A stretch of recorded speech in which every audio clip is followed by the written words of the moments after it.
ஸ்ரீமடம் உலகின் ஒரே விஸ்வரூப விஷ்ணுமாயா சாத்தன் மடம். ஜோதிட உலகின் சூப்பர் ஸ்டார் பிரம்மஸ்ரீ ராம்ஜி சுவாமிகள் அழைக்கிறார். ஸ்ரீமடம் வாங்க, சந்தோஷமா போங்க. பொதுவாகவே யாரை பார்த்தாலும் சொல்லுவாங்க 10ஆம் இடத்தில் பாவி ஒருவன் இருந்தால் ராஜயோகம். நான் இவங்களுக்கு தான் தெரியும் சார், நீங்கள் ராஜயோகமாக வேணாம், சாதாரண யோகமாக வேணாம். 7.5 சனி, அர்த்தாஷ்டம சனி, அஷ்டம சனி, சனீஸ்வரர் எத்தனை வகை இருக்கோ அத்தனையும் அவங்க பார்த்துட்டாங்க. மிகப்பெரிய போஸ்டிங் வருது, மிகப்பெரிய ஆளுமை வருது. அதே மாதிரி சொந்த தொழில் செய்கிறவங்களுக்கு மிகப்பெரிய லாபம். மற்ற ராசிக்காரர்களுக்கு நான் திருமணத்தை பற்றியோ திருமணம் நடக்கும், கெட்டி மேளம் கொட்டும், குழந்தை பாக்கியம் கிடைக்கும் அப்படின்னு நான் சொன்னேன். ஆனால் இவங்களுக்கு உங்கள்கிட்ட அந்த அன்பு பாசம் எல்லாம் இருக்குது, அந்த முன்கோபத்தில். அதனாலேயே உங்களுக்கு திருமண வாழ்க்கையும் பாதிக்கும், குழந்தை பாக்கியம் தட்டும். குரு பிரம்மா, குரு விஷ்ணு, குரு தேவோ மகேஸ்வர, குரு சாட்சாத் பரபிரம்மா, தஸ்மை ஸ்ரீ குருவே நமஹ. சார், 2026 சனிப்பெயர்ச்சி வரப்போகுது. மக்களும் ஆவலா காத்துக்கிட்டு இருக்காங்க. இந்த சனிப்பெயர்ச்சியில் நமக்கு எல்லாம் என்ன நடக்க போகுது அப்படின்னு சொல்லிட்டு. சனிப்பெயர்ச்சி அப்படின்னு கேட்கறதுக்கு முன்னாடி உண்மையாவே சனிப்பெயர்ச்சி இருக்கா சார்? ஏன் நீங்கள் அந்த சந்தேகமாகவே கேட்குறீங்க? நீங்களே சந்தேகமாக கேட்டால் நம்ம நேயர்களுக்கு, சார் ஏற்கனவே நீங்கள் ஒரு சனிப்பெயர்ச்சி கொடுத்தீங்களே, கும்பராசியில் இருந்து மீனராசிக்கு பயிற்சி ஆகும் மேஷராசி நேயர்களே அப்படின்னு சொன்னீங்களே, அது உண்மையா இது உண்மையான்னு கேட்குறாங்க இல்லைங்களா? அந்த மனசில் இருக்கிறத தான் நீங்கள் பிரதிபலிச்சிங்க. இப்போ இந்த சனிப்பெயர்ச்சி ஆயிடுச்சா இல்லையாங்கிற கேள்வி நான் உண்மையிலே நான் சொல்ல வேண்டியது என்னுடைய கடமை. Before I start my predictions for 12 ராசிஸ், நான் சொல்கிறது என்னன்னு கேட்டிங்கன்னா, இது ஏற்கனவே முடிஞ்சிருச்சு. திருக்கணித பிரகாரம் கும்பத்தில் இருந்து மீனத்துக்கு போயிட்டார். மீனத்தில் போயிட்டு வக்கரமானார். வக்கரமானதுக்கெல்லாம் கூட நீங்கள் பலன் போட்டிங்க. அவர் பூரட்டாதி 4ஆம் பாதம் வரைக்கும் வந்தார். நான் சொல்கிறத நீங்கள் கவனிக்கணும். என்னுடைய அன்பு நேர்களை புரிந்து கொள்ளுங்கள். பூரட்டாதியினுடைய 4ஆம் பாதமான மீனராசி வரைக்கும் கடைசியாக திருப்பியும் அவர் முன்னோக்கி போகிறார். அவர் இப்போ முன்னோக்கி போகிறத தான் பெயர்ச்சின்றாங்க. அப்போ ஏற்கனவே பெயர்ச்சியானது அவர் கும்பத்தில் இருந்து வரலையே, புரட்டாதி 4ஆம் பாதத்தில் இருந்து தானே வரார். ஒரே ராசியில் பாதம் விட்டு பாதம் மாறுறதுக்கு பெயர்ச்சின்னு பேரா? அந்த காலத்தில் ரிஷிகள் எல்லாம் வாக்கிய பஞ்சாங்கம்.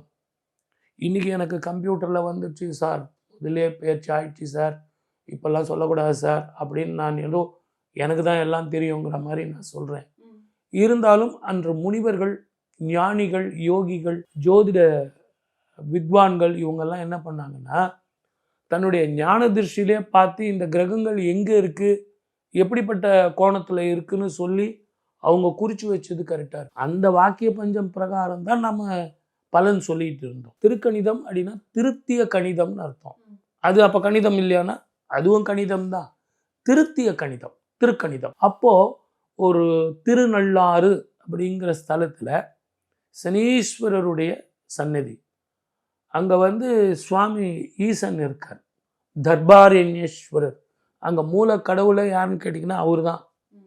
ஆனால் நம்ம எல்லாம் நினச்சிட்டு இருக்கோம் சனீஸ்வரர் கோவில்னு. சனீஸ்வரர் சந்நிதி, மூல கருவறையில் இருப்பவர் தர்பாரண்யேஸ்வரர். தர்பை காடு, அந்த ஊரே தர்பை காடு. அந்த தர்பை காடுங்கிறது சனீஸ்வரருடைய ஸ்தல விருட்சம். அதனால் அந்த தர்பை காடில் அவருங்க அங்கே இருக்காங்க. இப்போது அந்த திருநள்ளாறில் சனீஸ்வரர் தனக்கு ஏற்பட்ட பிரச்சனைக்கு தீர்வு காண்றார். அவருக்கே பிரச்சனை வந்தது இல்லைங்களா? அவருக்கே பிரச்சனைக்கு தீர்வு காண்றதுனால்தான் அவர் சுவாமிகிட்ட வேண்டிக்கிறார். சுவாமி, எனக்கு எப்படி அருட்கடாட்சம் கொடுத்தீங்களோ அதே மாதிரி 7.5 சனி, அர்த்தாஷ்டம சனி, கண்டகச்சனி, அஷ்டம சனி யாருக்கு வந்தாலும் இந்த ஸ்தலத்தில் வழிபட்டா அவங்களுக்கு நான் கெடுதி செய்ய மாட்டேன், நல்லது செய்வேன்னு அவர் ஒரு சத்தியவாக்கு கொடுக்குறார். அதனால தான் நம்ம இப்போ போகிறோம். சார், அடுத்ததான் மிதுன ராசிக்காரர்கள், அவங்களுக்கு இந்த 2026 வரக்கூடிய சனிப்பெயர்ச்சி என்னவெல்லாம் கொடுக்கும் சார்? பொதுவாகவே யாரை பார்த்தாலும் சொல்லுவாங்க 10ஆம் இடத்தில் பாவி ஒருவன் இருந்தால் ராஜயோகம்டா. ஆனால் இவங்களுக்கு தான் தெரியும் சார், நீங்கள் ராஜயோகமாக வேணாம், சாதாரண யோகமாக வேணாம். எனக்கு என்னுடைய உழைப்புக்கு ரொம்ப நேர்மையானவங்க, ரொம்ப தெளிவானவங்க, பங்க்சுவாலிட்டி. அந்த முன்கோபம் தான் இவங்கள வாழ்க்கையை கெடுக்குது. நீங்கள் எவ்வளோ அனுபவம் சார், 7.5 சனி, அர்த்தாஷ்டம சனி, அஷ்டம சனி, சனீஸ்வரர் எத்தனை வகை இருக்கோ அத்தனையும் அவங்க பார்த்துட்டாங்க. இப்போ தான் ஐஏஎஸ் எக்ஸாம் முடிச்சுட்டு வெளியே வந்திருக்காங்க. ஸோ நேச்சுரலாக கொடுக்கும் இல்லைங்களா? அப்போது ஒன்று நல்லா புரிஞ்சுங்க, உங்கள் ஆட்டிடியூடை மாற்றணும், உங்களுடைய அணுகுமுறையை மாற்றணும். எப்படி மாற்றணும்? கொஞ்சம் ஃப்ளெக்சிபிளாக போங்க. நான் எங்கள் மேனேஜர்கிட்ட நான் வந்து வேலை செஞ்சால் தூக்கி போட்டு வந்துக்கிட்டே இருப்பேன் சார். கொஞ்சம் சும்படிங்க, அவர்கிட்ட போய் சொல்லுங்கள், நான் இவ்வளோ கஷ்டப்பட்டு வேலை செஞ்சேன் சார், எக்ஸ்பிளைன் பண்ணுங்க. உங்களோட கஷ்டத்தை சொல்லுங்க. அப்போது அவர் அண்டர்ஸ்டாண்ட் பண்ணுவார். இல்லைன்னா நான் சொன்னால் அவர் முடிச்சுடுவார் சார் அப்படின்னு சொல்லுவார். அதை எப்படி முடிச்சிங்கிறத how you drive the answer, அதுதான் ஆன்சர் பேப்பரில் எல்லாம் எதிர்பார்ப்பாங்க. அது நீங்கள் சொல்லலைன்னும்போது அவர் என்னவோ வராரு போகிறாரு, அவர் பாட்டு செஞ்சுட்டு டேபிள் மேலே தூக்கி விசிறிச்சிட்டு போயிட்டே இருக்கார், மதிக்கிறதே இல்லை. அந்த பேர் எடுக்காதீங்க. உங்கள்கிட்ட அந்த அன்பு பாசம் எல்லாம் இருக்குது, அந்த முன் கோபத்தில், அதனாலேயே உங்களுக்கு திருமண வாழ்க்கையும் பாதிக்கும், குழந்தை பாக்கியம் தட்டும். என்ன சார் எடுத்துகிட்டு போகிறீங்க? என்ன வாழ்க்கையில் என்ன இருக்குது? எது சரி? இப்போ நான் சொன்னது எல்லாம் எனக்கு சரி, உங்களுக்கு சரி கிடையாது. அப்போ நான் நீங்கள் சொல்லலாம், நான் உங்கள்கிட்ட ஆர்கியூமெண்ட் பண்ண முடியுமா? So sir I can suggest you sir please அப்படின்னு தான் சொல்லாமல் விட, நான் சொல்கிறதெல்லாம் கேட்கணும், புரியுதா? நான் போயா டூஸ்ன்னு சொல்லிட்டு போயிட்டே இருப்பான். அப்போது ஒரு குருவுக்கே இந்த நிலைமை. அப்போ நீங்கள் ஆஃபீஸில் வேலை செஞ்சீங்கன்னா குடும்பத்துலேயும் சரி, பிள்ளைங்களோடையும் சரி, ஆஃபீஸ்லேயும் சரி, விட்டு கொடுத்து போனால் கெட்டு போக மாட்டீங்க. மிகப்பெரிய போஸ்டிங் வருது, மிகப்பெரிய ஆளுமை வருது. அதே மாதிரி சொந்த தொழில் செய்கிறவங்களுக்கு மிகப்பெரிய லாபம், ஹிடன் ட்ரெஷர். உங்களுடைய உழைப்பை பார்த்து பார்ட்னர்ஷிப்பு வெளிநாடோ வெளி மாநிலத்துலேயோ உங்களை கூப்பிடுவாங்க. அதெல்லாம் ஒத்துங்க. சார் என்கிட்ட பணமே இல்லை சார், இனிமேல் அந்த பிரச்சனைக்கு இடமே கிடையாது. பணமே இல்லாமல் உங்கள் உழைப்பை மூலதனமாக போட்டு ஜெயிக்கலாம். அதற்கான ஆட்கள் வந்து சேருவாங்க. அது நட்பு ரீதியாக இருந்தாலும் சரி, உறவு ரீதியாக இருந்தாலும் சரி. ஆனால் உங்களுக்கு தான் அனுபவம் நான் ஏற்கனவே சொல்லிட்டேனே. இனிமேல் அடுத்தவனுக்கு உதவுவீங்களா? உங்கள் வேலை என்னவோ அது கண்டிப்பாக. கண்டிப்பாக இந்த சுபகாரியங்கள் பற்றி சொல்லுங்கள் சார். உங்களுக்கு திருமணம் எப்படி இருக்கும், திருமணம் எப்படி இருக்கும், குழந்தை பாக்கியம் எப்படி இருக்கும்? மற்ற ராசிக்காரர்களுக்கு வந்து நான் திருமணத்தை பற்றியோ திருமணம் நடக்கும், கெட்டி மேளம் கொட்டும், குழந்தை பாக்கியம் கிடைக்கும் அப்படின்னு நான் சொன்னேன். ஆனால் இவங்களுக்கு வந்து என்னதான் திருமணம் பண்ணாலும் சரி, தன்னுடைய ஆட்டிடியூடை மாற்றணும், அணுகுமுறையை மாற்றணும். மனைவி இடத்துல வந்து குற்றம் பார்க்கக்கூடாது. நீ என்ன இந்த கலர் கட்டிகிட்டு இருக்க, நீ என்ன பூ இப்படி வச்சுட்டு இருக்க. ஸோ அவளும் ஒரு ஆத்மா, அவளும் ஒரு ஆன்மா அப்படிங்கிறத அவளை புரிய வைக்கணுமே ஒழிய, அது அதே மாதிரி சாப்பாடு சரியில்லை, எங்கள் அம்மா ஒரு ரசம் வைப்பா தெரியுமா, அந்த மாதிரி ரசம் யாராலும் வைக்க முடியலப்பா, இல்லை இந்த ரசம் நல்லா இருக்குது, எங்கள் அம்மா வச்சது இன்னும் கொஞ்சம் நல்லா இருக்குது அப்படின்னு பதமாக சொல்லணுமே ஒழிய முரட்டுத்தனம் காட்டக்கூடாது. அதே மாதிரி பிள்ளைங்க கிட்ட முடிஞ்ச வரைக்கும் மத்தியானத்துலேயோ ராத்திரிலையோ எல்லாரும் உட்காந்து சாப்பிடுங்க. சில நேரங்களில் உட்காந்து சாப்பிடும்போது மத ஆச்சரியங்கள், எண்ணத்தினுடைய நிலைப்பாடுகள், டிஃப்ரென்ஸ் ஆஃப் ஒப்பீனியன் அதெல்லாம் போயிடும். கண்டிப்பாக சார். இப்போது இந்த சனிப்பெயர்ச்சி காலத்தில் எந்த கடவுளை வழிபடலாம்? இவங்களுக்கு ஒன்றே ஒன்று தாங்க, புதன் ஸ்தலத்துக்கு போயிட்டு வரணும்.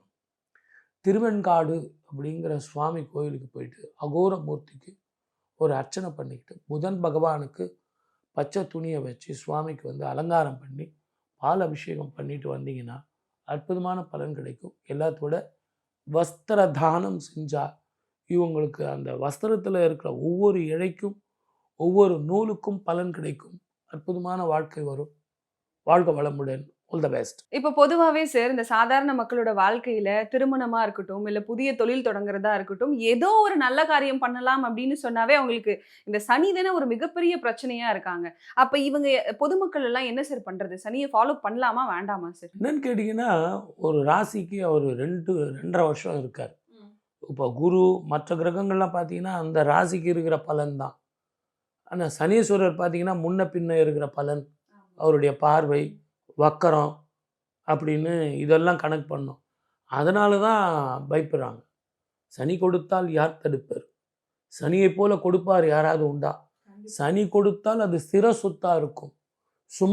சுமங்கலி தத்துவத்தை தருவான். 7.5 சனியில் தான் கல்யாணம் ஆகும். அஷ்டமி சனியில் தான் வீடு வாங்குவீங்க.